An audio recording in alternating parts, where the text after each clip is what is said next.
Bir məsələni də xatırladım ki, 1974-cü ildə tikilmiş Xocalı aeroportu böyük hərbi əhəmiyyət daşıyan strateji bir obyektidir. 1988-ci ildən başlayaraq İrəvandan bura Yak-40 təyyarələri ilə gündə bir neçə reys edilirdi. Həmin vaxt orada bir nəfər də olsun Azərbaycanlı xidmət eləmirdi.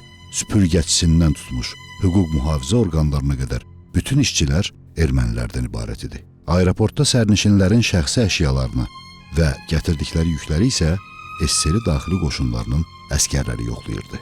Sonralar məlum oldu ki, ermənilər təyyarələrin yük yerində Qarabağa silah-sursat daşıyırlar. Odur ki, 1990-cı illərin əvvəllərindən başlayaraq aeroport Azərbaycanlılardan ibarət milis dəstəsinin nəzarətinə verildi və milis mayoru Əlif Hacıyev ora komendant təyin edildi.